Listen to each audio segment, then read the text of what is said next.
So I get up this morning, I'm looking in my closet, I have this really nice powder blue shirt, and I thought, it really looked good in the video today. But then I came across this kind of light purplish shirt I have with thin little pinstriping, and I thought, I have this really cool purple looking tie. It would look great today. But then I thought maybe I should just go for the more casual look. So then I looked and I found this yellow shirt sitting there, and I thought, well, I don't have a tie for it, but I could certainly wear the yellow shirt with the blue blazer.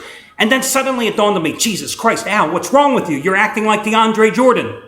Yes, that is the moral of the story. Folks, if you can't make up your mind, and if you then finally do make a choice, stick with it. Otherwise, you're nothing but a wussy, which is not exactly the word I wanted to use, but we'll substitute that other letter for the W later, and you can do that privately on your own. But DeAndre Jordan, wussy of the year, maybe wussy of the decade. I don't remember ever seeing anything like this in the NBA, other than maybe when Billy Donovan years ago decided that he was going to leave Florida, took the Orlando Magic job, and then immediately backtracked. And we've seen other college coaches change their mind as well, and I understand why.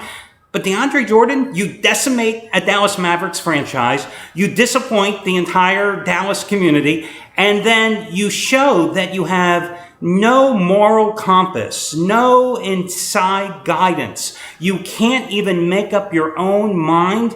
You took the money, and then you said you were going to go, and then you said you were going to come back, and then you had to have all your coaches and your teammates come and hold your hand and stay with you to make sure that you didn't flip-flop again. Wussy, wussy, wussy. That's the interesting thing about gambling. Listen, I've often said there are no guarantees. What I do for a living, for example, as a handicapper, it's even more than a gambling. Listen, it's my face, it's my pick, and when I've lost 9 of the last 11 days, well, damn it, I stand up here on the video report and I tell you I've lost 9 of the last 11 days. But at least I have the balls to go ahead and make the picks in the first place that win or lose, I know the consequences. There's no going back. It's not like, hey, that play I gave you on the Red Sox 2 nights ago on the run line that only won 4-3. Oh, hey guys, let me take that back. I changed my mind. No, the minute I hit the publish button here on this website and I let you know what my best bet is, that's it. I'm committed. I don't pull a DeAndre Jordan. So that's going to perhaps become part of our vernacular now going forward. When you come across a wishy-washy person, or you come across a person that makes a decision and then changes his mind, you're pulling a DeAndre. And really, what did the Clippers get? And what did DeAndre Jordan get in this whole deal? Well, the Clippers remain status quo. They are still a team that is built around 3 players, 2 of which are outstanding offensive players in Chris Paul and Blake Griffin, and another one who is an offensive liability, as we saw throughout the playoffs, because he simply cannot hit a free throw. Yes, he is a defensive game changer, but the Clippers are no better than they were a couple of months ago, because I say that getting rid of Matt Barnes and bringing in Paul Pierce, it's pretty much a wash at Paul Pierce at this stage of his career. You still have one of the worst benches in the NBA because Doc Rivers has a team that is strapped by the salary cap, simply has to rely on faded, washed-up reserves willing to take next to nothing in terms of dollars, peanuts on the buck in order to fill out the bench, and that killed them in the postseason. And again, if I'm the San Antonio Spurs, I'm thinking, how the hell did we lose Game 7? We could have won the damn NBA title this year. It was really there for the taking. Earlier this week, when I was looking at all the free agency moves, I saw everybody was making such a great thing about LaMarcus Aldridge, who, granted, is a great player. He is a stud, okay? He is not Tim Duncan. Please, he is not going to be the successor to Tim Duncan. Tim Duncan was unique. Tim Duncan was a guy with center size that played almost like a small forward at times. Stepped anywhere along the front line and he was there. That is not LaMarcus Aldridge. LaMarcus Aldridge, a great pickup, don't get me wrong, for the Spurs. But I thought prior to this whole fiasco yesterday with DeAndre Jordan screwing the Mavericks and Mark Cuban, I really thought that, that was the biggest free agent acquisition here in the flurry of signings we've had in the past couple of weeks, because listen, you can't coach height, okay? It's hard to find a center with his skill set at his young age that could develop something more offensively. But defensively, he had it all, and you just don't find those game changers. So again, he would have made such a bigger impact, I believe, on the Mavericks, who could have built around him, and he would have become part of their offense as opposed to going back to the Clippers. Now listen, I give him props because initially obviously, he took less money to take the 4-year deal with the Mavericks. So it's not about a money thing. I've always wondered about guys that take the big money to be carpetbaggers, to go from one place to another, and then when things don't quite turn out, Robbie Cano, not that I want to name drop, you suddenly wonder, maybe in retrospect, did I make the right move leaving the Bronx, going to Seattle where nobody hits home runs and I'm not the player I once was? You see it all the time. So listen, the fact that he took the big money to go back to the Clippers, almost a moot point here. The point is that he was a wuss. A wuss, a wuss. And how can you live with wussies? Okay, we continue. I've got that off. Again, guys, I'm telling you, you do not need therapy. Don't go for therapy. Your wife in therapy, give her a daily video report. It'll save you a lot of money. Just set her up, get her a camera, let her do daily video reports. I suggest on that particular point that you maybe not want to watch those daily video reports, but still, no need for therapy. Get a daily video report. Get it all off your chest. Half price play of the day won again yesterday, courtesy of Trace Adams. Today, another one of the guys that was discounted yesterday heavily, Gabriel Dupont, is the half price play of the day because he has a play that matches his biggest of the season, his second 100 dime max wager release, and 100 dime winner number 22 out of 31 in all sports over the past 7 months.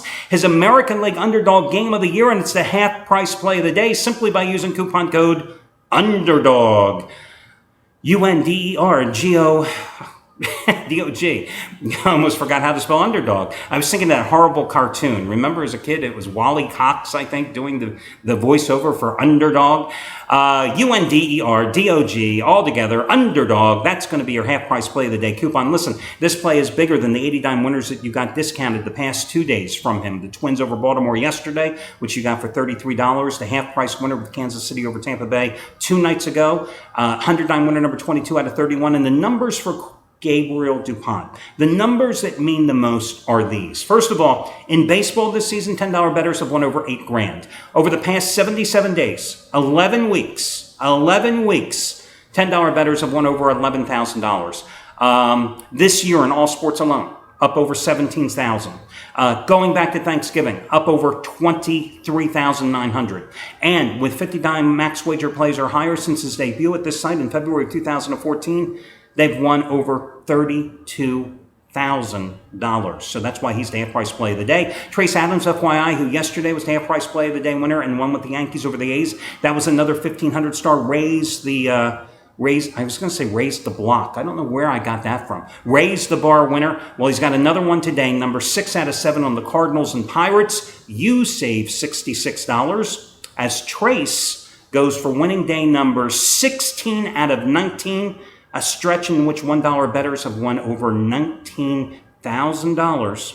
You save $66 by using coupon code TRACE, T-R-A-C-E, his first name. All your other discounts, coupons, etc. are over on the homepage. I'm coming off a second straight 2-0 sweep with the complimentary plays. Sure, last night the damn Boston Red Sox, they win by more than 1 run as a run-line dog. Couldn't do it for me the night before when I bet on them. Last night with Rick Porcello on the hill, they get the 6-3 win, so that was a run-line free winner. Also gave you a free winner on the Indians, 4-2.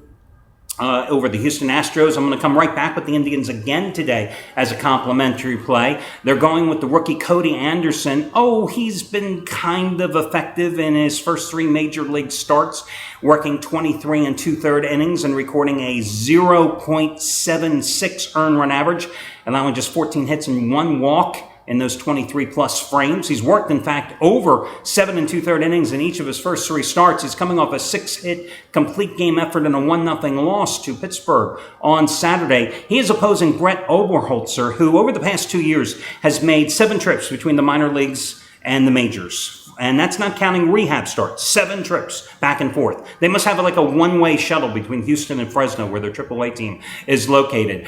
7 starts this year. He has a 4.32 earned run average, and he's allowed 37 hits and walked 16 batters. So that's 53 base runners in just 33 1/3 innings. He was demoted after his most recent start at the end of June on the 27th against the Yankees when he was clubbed for 6 runs in 1.1 innings. He's 0-3 in 3 career starts against Indians, who have now won 7 of their last 10 after taking the last 2 nights in this series, 4-2 and 2-0 after losing the opener on Monday, 9-4. So again, I'm getting Anderson and the Indians, who are playing well at the moment, pretty cheap, minus $1.25 at home, and I'm going to go with them in this spot. I am also going to take the Seattle Mariners, and boy, I battled back and forth between which side to go here, the Angels or the Mariners, but I ultimately chose the Mariners because of Felix Hernandez. The fact that they have not given him any offensive support lately, that certainly is troubling, but the fact is also that he has simply been having the LA Angels in his back pocket for his entire career. 5-0 with a 0.93 earned run average in his last 9 starts against the Angels, 8 of which the Mariners have won. The last time he faced them, in fact, the 3rd time this season, they did not win, but he is personally, in those 3 starts this year against the Angels, 2-0 with a 0.90 earned run average, under 1 run a game. Sometimes you just run into pitchers that absolutely dominate an opponent, and this is that case. The irony here, however, or the oddity perhaps, is that Garrett Richards of the Angels, well, he's done an equally fine job against Seattle. 3-0 with a 0.97 earned run average in his last 5 starts against them. 2-0 this year with a 1.84 earned run average in 2 starts against the Angels. But here's the thing. Even though he carries a 14 1/3 inning scoreless streak into this contest, even though he's 4-1 with a 2.04 earned run average in his last 5 starts, I feel compelled to go against Richards and the Angels here tonight. Because Richards, you look at his home-road split. Pitching in Anaheim this season in 7 home starts, ERA 2.25. Can't ask for anything more. On the road, however, in 8 starts outside of Anaheim, earned run average of 4.5, exactly doubled. So that's one of the reasons I'm going with the Mariners in this particular spot, even though Mariners opened this homestand by losing 2 out of 3 to the Detroit Tigers, even though the Angels are 5-0 on their current road trip, which began in Colorado and continued through Texas, and have won 9 of their last 10 overall, which ironically that streak began with 2 straight wins at home against the Mariners in the end of June after losing a series opener in Anaheim. You know, the Mariners have been a big disappointment. That's an understatement. They're 7 games under 500 at Safeco this season.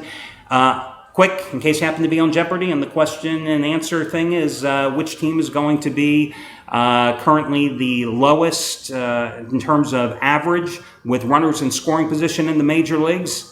I would have guessed it would have been Philadelphia. But no, Alex, that answer is not my first guess. I'm actually going to go with the Seattle Mariners because they are batting .205 with runners in scoring position. .205. They went 0 for 14 with runners in scoring position against the Tigers yesterday. So, again, I think the Mariners are the play here. I think this game has all the earmarks of an under as well, but the Mariners are going to be the free selection. They're laying like $1.30, and again, it's all predicated on Felix Hernandez and his dominance against the Angels, and the other free play is going to be the Cleveland Indians with Cody Anderson on the hill. That'll do it, and I'll talk to you again tomorrow, guys, when we do this one more time.